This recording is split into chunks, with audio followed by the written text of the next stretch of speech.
15 August 2027ના દિવસે સુરત અને બિલ્લીમોરા વચ્ચે દેશની સૌથી પહેલી બુલેટ ટ્રેન દોડશે।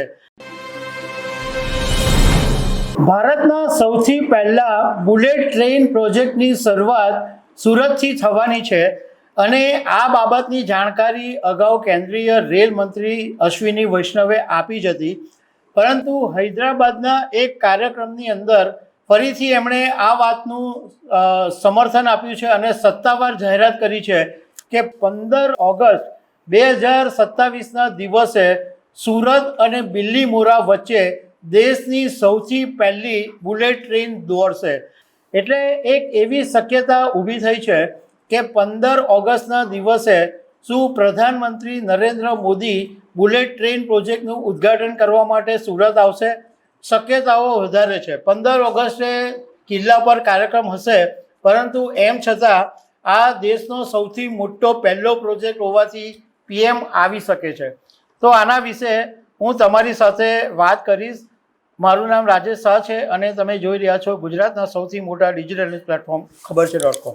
ભારતની પહેલી હાઈ સ્પીડ ટ્રેનનો ઇતિહાસ શરૂ થવાનો છે અને એનું નિમિત્ત બનવાનું છે સુરત, કારણ કે મુંબઈ અમદાવાદ વચ્ચે જે બુલેટ ટ્રેનનો પ્રોજેક્ટ મંજૂર થયો છે એમાં બીજા બધા સ્ટેશનો હજુ તૈયાર થવાના બાકી છે। સુરતનું સ્ટેશન તૈયાર થઈ ગયું છે અને સુરતથી બિલ્લીમોરા વચ્ચે ટ્રેન દોડવાની છે।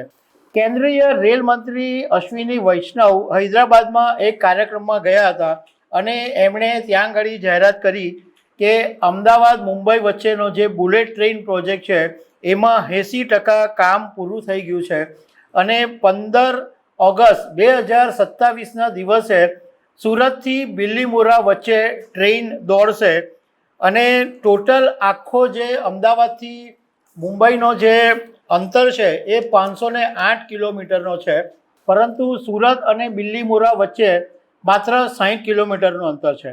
અશ્વિની વૈષ્ણવે એમ પણ કીધું કે સુરત બિલ્લીમોરા એક વખત લોન્ચ થઈ જાય પછી તરત જ સુરતથી વાપી શરૂ થશે, એ પછી વાપીથી અમદાવાદ શરૂ થશે, એ પછી અમદાવાદથી થાણે અને અંતે છેલ્લે અમદાવાદથી મુંબઈ સુધી ચાલશે।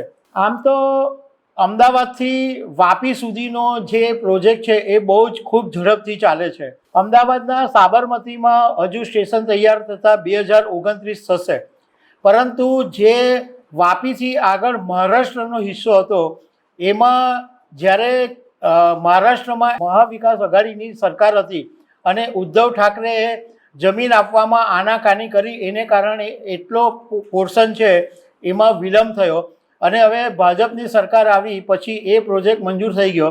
એટલે હવે આગામી દિવસોમાં મુંબઈથી અમદાવાદનો આખો બુલેટ ટ્રેન શરૂ થઈ જવાનો છે। હવે સુરતથી બિલ્લીમોરા 60 કિલોમીટરનું અંતર બુલેટ ટ્રેન માત્ર 10 મિનિટમાં તમને પહોંચાડી દેશે, કારણ કે એની સ્પીડ બહુ જબરજસ્ત છે। લગભગ કલાકના 350 કિલોમીટરની ઝડપે ટ્રેન દોડશે।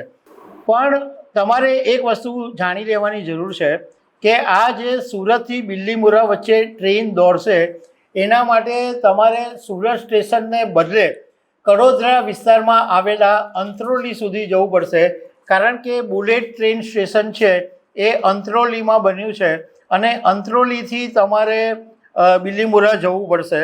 અશ્વિની વૈષ્ણવે એ પણ વાત કરી કે પ્રધાનમંત્રી નરેન્દ્ર મોદીએ બીજી 3 હાઈ સ્પીડ બુલેટ ટ્રેનને પણ મંજૂરી આપેલી છે અને એમાં પુણે હૈદરાબાદ ચેન્નાઈ અને હૈદરાબાદ બેંગલુરુ છે। હવે જે મુંબઈ અને અમદાવાદ વચ્ચેના જે સ્ટેશનો છે એમાં 12 સ્ટેશનો છે। એમાં મુંબઈ, થાણે, વિરાર, બોઈસર, વાપી, બિલ્લીમોરા, સુરત, ભરૂચ, વડોદરા, આણંદ, નડિયાદ, અમદાવાદ અને સાબરમતી। અને આ દરેક સ્ટેશનોને એ શહેરની ઓળખ મુજબના એની થીમ પર બનાવવામાં આવ્યા છે। જેમ કે સુરત છે તો ડાયમંડની થીમ પર બનાવવામાં આવ્યું છે, બિલ્લીમોરા છે તો એ કેરી માટે ઓળખ છે તો કેરીની થીમ પર બનાવવામાં આવ્યું છે। એવી રીતના દરેક સ્ટેશનોને જુદી જુદી થીમ પર બનાવવામાં આવેલા છે। બીજું કે આ જે બુલેટ ટ્રેન છે એ જાપાનની પ્રખ્યાત સિકાન્સેન ટેકનોલોજી ઉપર આધારિત છે. અને અશ્વિની વૈષ્ણવે સાથે સાથે એ પણ જાહેરાત કરી કે દેશમાં 261 રેલવે સ્ટેશનોનું કામ પૂર ઝડપે ચાલી રહ્યું છે. તો 15 ઓગસ્ટ 2027 એટલે લગભગ હવે 1 વર્ષ અને 1 મહિના જેટલો સમય બાકી છે. અને આ ભારતની અંદર ઇતિહાસ સર્જાઈ જશે કે સૌથી પહેલી જે બુલેટ ટ્રેન છે એ સુરત અને બિલીમોરા વચ્ચે દોડવાની છે. તો દર્શક મિત્રો, આવી અનેક વાતો સાથે મળતા રહીશું. આભાર.